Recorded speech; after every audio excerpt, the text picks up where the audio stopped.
Most of us experience a constant, heavy pull toward distraction. We can focus on a screen for hours without effort, yet maintaining a spiritual headspace for even 10 minutes feels like fighting an invisible weight. Sri Hit Premanand Govinda Sharanji Maharaj describes this as a law of spiritual physics. He compares the human mind and the five senses to water. Just as water naturally seeks the lowest possible elevation, our sensory inputs automatically rush toward worldly desires and consumption the moment they are left unguarded. This downward trajectory is our default programming. It requires zero effort to maintain, occurring automatically the second we stop actively directing our internal focus. Overcoming these worldly pulls requires more than passive wishing. It demands the installation of an active, mechanical force to push against this natural spiritual gravity. When practitioners face sudden hardship after beginning their journey, they often conclude God is testing them. Maharaj clarifies that divine tests are reserved exclusively for advanced saints, the spiritual equivalent of PhD students. For the average seeker, the obstacles are far more mechanical. These nodes represent our past actions, funneling directly into a consolidated block called prarabdha. This creates a suffocating bind. Our minds naturally pull us towards distractions, while past choices mechanically lock us into present hardships. Escaping this closed system of karma and mental gravity requires a radical, external mathematical intervention. That intervention is nama japa, the constant mechanical chanting of the divine name. It functions as the engine that drives the mind upward.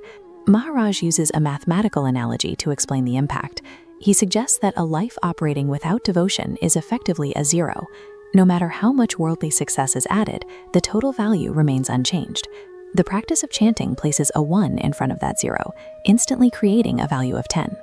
As the practice continues and accumulates, that life expands to 100, then 1,000, compounding with every repetition.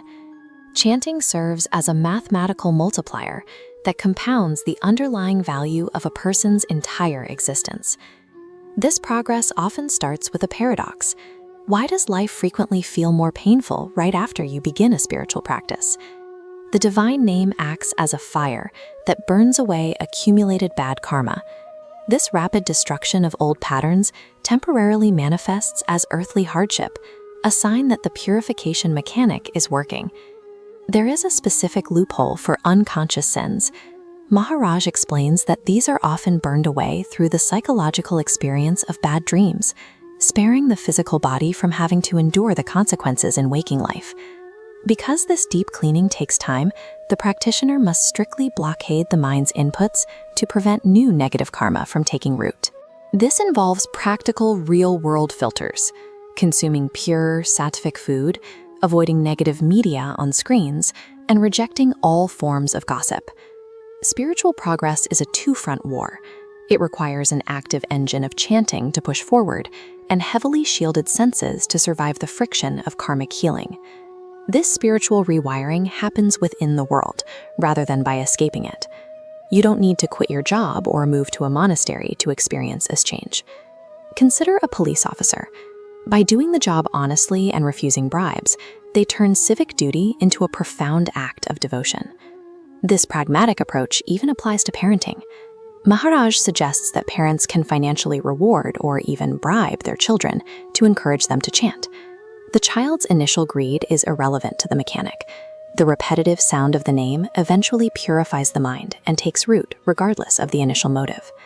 Worldly responsibilities, from enforcing the law to raising a family, are the exact laboratories where these spiritual mechanics are tested.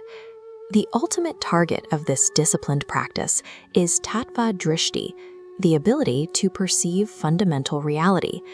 This perspective reveals the same divine presence existing equally within everything, from an intellectual scholar to a stray animal or an ordinary citizen.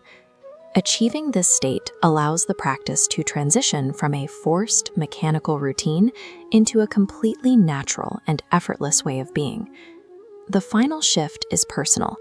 You adopt the divine not as a distant concept, but as a direct family member, a father, a best friend, or a master.